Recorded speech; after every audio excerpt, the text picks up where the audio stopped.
à tous, bienvenue pour Ici l'Europe, où nous allons nous pencher sur l'Europe du Sud. La Grèce, c'est le pays le plus touché par la crise migratoire et économique, était l'organisateur en fin de semaine d'un sommet des pays du sud de l'Europe. Un énième sommet, me direz-vous, mais qui, cette fois-ci, était tout de même présidé par le Premier ministre Alexis Tsipras comme grand chef d'orchestre. Alors la France, l'Italie, le Portugal, l'Espagne, Malte et Chypre étaient ses invités au plus haut niveau.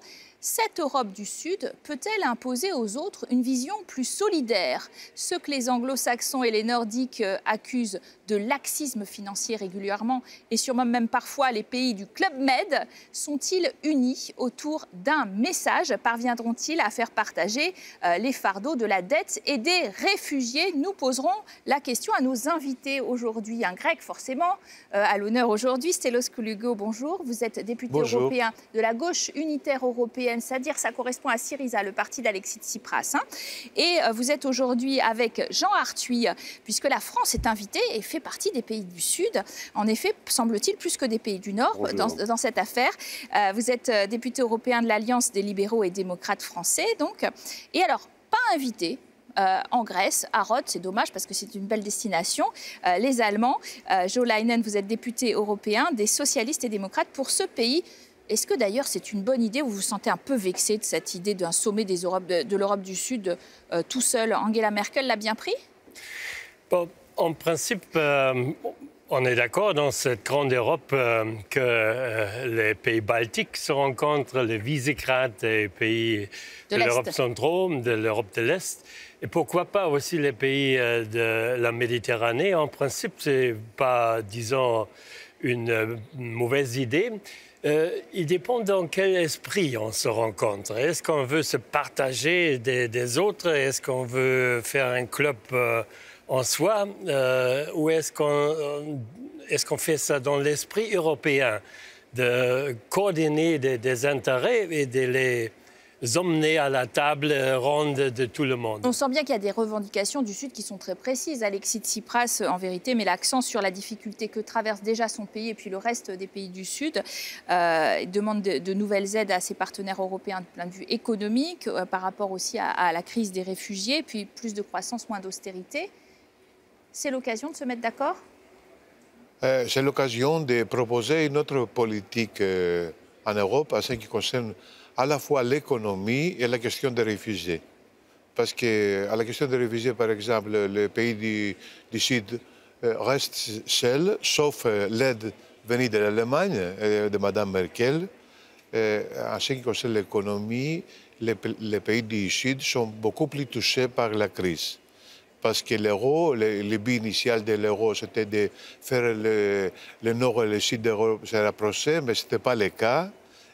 Par contre, la crise a beaucoup plus touché les pays du Sud. Alors, il faut changer la politique. Ce n'est pas une rencontre agressive contre les autres pays. C'est une rencontre constructive, mais aussi une rencontre pour proposer une autre politique. C'était une rencontre à laquelle participait François Hollande. Il y a, depuis le Brexit quand même et la sortie programmée du Royaume-Uni, il y a quand même une perte d'influence de ces pays nordiques, libéraux, notamment en termes de majorité. Et vous êtes un libéral, hein, Jean Arthuis, mais le chef de l'État français, on sent bien qu'en tant que socialiste, il se dit qu'il y a peut-être une opportunité à saisir pour faire avancer avec les pays du Sud des idées dites progressistes. Ça vous paraît je me méfie des arrière-pensées. Si c'est pour dire que on pourra faire plus de déficit, plus de dette publique, franchement, ça n'a pas de sens. Un vrai sujet, c'est le sujet des migrations. On ne peut pas laisser les pays qui accueillent des flux migratoires, c'est-à-dire la Grèce et l'Italie, sans soutien. Or, nous sommes dans l'irréalisme, puisqu'on est resté sur les accords de Dublin, qui disent que les États responsables des frontières extérieures sont les États qui ont des frontières extérieures. Ça, c'est pas raisonnable. Et donc, le vrai sujet, c'est que l'ensemble des Européens réfléchissent à une politique migratoire maîtrisée, contrôle des frontières, création d'accords de garde-côtes, de garde-frontières, une vraie solidarité européenne. Ça, j'y suis favorable. Ça, c'est un des deux vrais sujets. Alors, on va le développer, puisqu'on en est là. Et on reviendra sur l'économie quand même. Qui consiste à dire, il y a le Sud. Il y a le Sud qui a des déficits et des dettes. Il faut faire attention, parce que c'est parce que certains pays ont des déficits que d'autres ont des excédents. Oui, puis votre voisin va dire en plus, ah là, on n'est pas invité, mais c'est quand même nous qui payons. Donc, les Allemands. Bon, je crois qu'il faut une relance de l'économie européenne. Là, tout le monde est d'accord. Et à mon avis, comme social-démocrate de l'Allemagne, on favorise aussi un plan d'investissement pour combattre le chômage des jeunes, par exemple. D'autre côté, nous avons fait des réformes très douloureuses avec la Agenda 2010 de Gerhard Schröder, notre ancien chancelier. Et on voit que dans les pays de la Méditerranée, il faut aussi des réformes. Il y a quelque chose qui cloche, qui ne marche pas. Et seulement verser de l'argent dans un trou, ça n'a pas de sens. Il faut les deux, investir, mais aussi réformer. Vous entendez ça? Parce que vous avez privatisé, par exemple, le port du Pirée, notamment avec la compagnie chinoise SOSCO. C'était un énorme deal. Peut-être que finalement, vous en êtes assez content. Et vous continuez mais jusqu'où? Et puis, en fait, Alexis Tsipras dit, oui, mais il faut que je me trouve aussi des alliés pour que ça s'arrête, cette politique d'austérité, non? Mais écoutez, la Grèce, depuis l'éclatement de la crise, a fait des changements très drastiques, jamais vus dans l'histoire de l'économie mondiale. Jamais vu. En ce qui concerne le nombre de fonctionnaires publics, en ce qui concerne les dépenses d'État, mais encore, ça ne marche pas. Et ça ne marche pas parce qu'on n'a plus besoin d'austérité. On a besoin du développement aussi.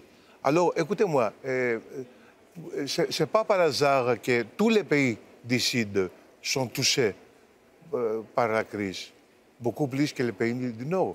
Alors, on ne peut pas utiliser des... Alors aussi, il y a des raisons économiques pour ça. Il n'y a pas de raisons... Ça veut dire qu'on ne peut pas arriver aux théories racistes en disant que les gens du Sud sont paresseux, désorganisés, corrompus et tout ça. C'est des choses qui ont été dites. Sur ce procès qu'on a fait à la Grèce, par exemple, l'Allemagne et la France ont leur part de responsabilité. Parce que qui étaient les créanciers de la Grèce? C'était des entreprises allemandes, des entreprises françaises, des banques allemandes, des banques françaises. Donc pendant un moment, on a créé des emplois en Allemagne et en France parce qu'on exportait en Grèce et dans d'autres pays du Sud. Ayant dit cela, nous avons tous une part de responsabilité. Et quand on prête à quelqu'un, on doit s'assurer qu'il est capable de rembourser ses emprunts. Et là, on n'a pas été très bon. La gestion de la zone euro a été pitoyable de ce point de vue. Maintenant, c'est quand même vrai. Mais est-ce qu'à la rentrée, elle est meilleure? Là, en l'occurrence, vous êtes en train de me dire, finalement, est-ce que le fossé entre l'Europe du Nord et l'Europe du Sud est plutôt en train de se rabibocher avec un sursaut, par exemple, avec le Brexit? Il ne faut pas tomber dans ce fossé. Nous sommes tous solidaires. C'est vrai que dans les pays du Nord, on a fait des réformes. Ceci part d'une lucidité politique et d'un courage politique. Et c'est vrai que dans les pays du Sud, nous avons des résistances, des conservatismes, des attitudes par rapport à la gouvernance publique qu'il va falloir modifier. Vous parlez de la France y compris. La France y compris. Nous avons tous des efforts à faire. On peut dire que la vérité est probablement au milieu. Il manque des réformes, mais c'est aussi vrai que quelques pays sont économiquement plus forts que les autres. Et dans une unité politique, il faut une compensation, disons. Et on parle d'un budget pour la zone euro et d'accompagner des réformes, parce que ça coûte. Et lorsqu'on n'a pas d'argent, on ne peut pas payer, alors on ne fait pas de réformes. Alors il faut un budget pour la zone euro. Et il faut un plan d'investissement où, à des conditions favorables, on fait des infrastructures. On va y réfléchir quand, évidemment, il y aura ce grand sommet de Bratislava, aussi, en 16 septembre, sur l'avenir de l'Europe. Alors, le deuxième grand sujet pour le Sud, bien sûr, c'est les questions de migration. Alexis Tsipras s'est fait l'avocat depuis longtemps de l'allègement du fardeau des réfugiés. La Commission européenne a, et c'est un fait inédit, financé à hauteur hauteur de 700 millions d'euros des pays à l'intérieur de l'Union européenne pour cet accueil. La Grèce est bien sûr au premier plan dans ce dossier, mais en compagnie de l'Italie, qui elle aussi subit un flux très important qui ne se tarit pas. Il y a donc 117 000 migrants depuis le début de l'année. Nous sommes exactement au même niveau que l'an dernier. En début de semaine, d'ailleurs, on a vu de grandes opérations de sauvetage en Méditerranée. Reportage. Ils attendent de débarquer de l'un des nombreux navires de sauvetage des gardes-côtes italiens. Quelques heures auparavant, à Palerme cette fois, une autre arrivée de nuit de la flotte italienne. Des centaines de migrants rescapés d'une même opération de sauvetage, la plupart sont d'origine subsaharienne. Lundi, les gardes-côtes italiens avaient annoncé que plus de 2700 personnes avaient été secourues et que 15 corps avaient pu être récupérés au cours des opérations de sauvetage dans le canal de Sicile. Depuis quelques mois, les traversées vers l'Italie depuis la Libye repartent à la hausse. La fermeture de la route des Balkans suite à l'accord entre l'Union européenne et la Turquie fin mars incite les passeurs et les migrants à choisir d'autres corridors comme celui de l'Italie. Depuis la fin août, environ 14 000 personnes ont été secourues sur cette route migratoire. Alors, il n'y a pas d'Italien pour parler, mais enfin, quand même, il constate avec nous que ce flux des côtes libyennes est en train de reprendre, alors qu'on a dit qu'on avait coupé un petit peu ou fait baisser le flux du côté de la Grèce. Voilà, quand les migrants ne trouvent pas une route, ils en cherchent une autre aussi. Hein. Bien sûr. Et les perspectives démographiques en Afrique subsaharienne, sont telles que ces flux migratoires ne peuvent que progresser. Donc le devoir des Européens, c'est d'avoir une politique ambitieuse de développement de l'Afrique. C'est l'Europe qui doit le faire. Or, pour l'instant, on n'y est pas. On a des attitudes des États membres qui sont très diverses, mais qui n'ont pas pris la mesure du devoir à accomplir. Le devoir à accomplir, c'est d'aider l'Afrique à se développer, c'est de cesser d'accepter ces flux de migrants qui sont des migrants économiques, qui ne sont pas des réfugiés, comme le sont les Syriens ou d'autres venant de pays en guerre. Plus le problème des réfugiés, en fait, c'est vrai aussi. Mais il y a deux sujets. Il y a les sujets de migrants économiques. Il faut pouvoir trouver les moyens de les ramener chez eux immédiatement, pratiquement. Et puis les vrais réfugiés, ceux qui fuient la guerre dans des conditions sordides et que nous devons accueillir. Oui, il faut déjà les trier par les hotspots, et ça, c'est ce que vous avez commencé à faire sérieusement en Grèce. Mais c'est vrai que vous avez une inquiétude, parce que tout cela tient, je le disais, la diminution des flux, à un pacte avec la Turquie qui a été scellé donc, pour tarir le flux des arrivées sur les côtes grecques, 6 milliards d'euros. Et en vérité, bien, on voit que ça marche, mais il est en danger, ce pacte, en raison de l'attitude de Recep Tayyip Erdogan. Il est toujours en danger parce qu'il y a une instabilité politique en Turquie, malheureusement. Et en plus, on voit que maintenant, il y a aussi la question de la Grèce interne. Parce que d'abord, l'attitude des Grecs était très favorable en ce qui concerne les réfugiés. Tout le monde a ouvert les maisons et tout ça. Mais après un certain temps, c'est l'extrême droite qui en profite. Il y a une propagande contre ça commence à changer. Et en plus, il y a la question que l'État grec n'a pas reçu un seul sou de cette...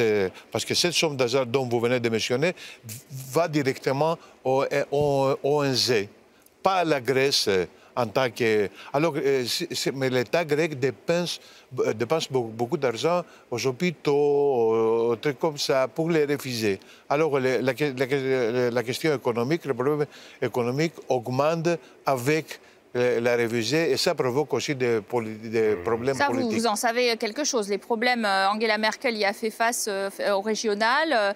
Elle constate en effet que sa politique d'accueil est très contestée dans les urnes même. Et pourtant, c'est la seule qui dit encore qu'il faut une solution collective pour répartir les réfugiés. Elle n'est pas très entendue. Bon, c'est tellement déplorable que pour des questions humanistes et humaines, on n'a pas un accord en Europe, qu'il y a des pays qui refusent totalement de recevoir des réfugiés. Et ça, c'est inacceptable. Inacceptable contre les valeurs de l'Union européenne. D'autre côté, tout le monde est d'accord qu'il faut distinguer des réfugiés politiques qui sortent des guerres et des réfugiés économiques où il faut d'autres mesures pour maîtriser ce problème. Et unifier le droit d'asile. Et c'est clair que ni l'Italie, ni l'Allemagne, ni la Grèce, ce n'est pas un devoir pour 3-4 pays de 27. Alors ça doit peu à peu devenir une politique européenne.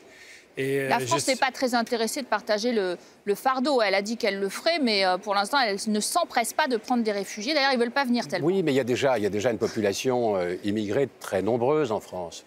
On voit bien que les États membres, individuellement, sont incapables d'assumer efficacement le contrôle des frontières. Et puis la crainte de la montée du FN pour aussi de la Front National et de l'extrême. Mais écoutez, il y a un accord en ce qui concerne la distribution des réfugiés politiques qui n'est pas respecté par la France pour le moment. Mais il est très compliqué à appliquer parce que les réfugiés, dans tel pays, vont être accueillis avec un niveau d'indemnisation, de logement.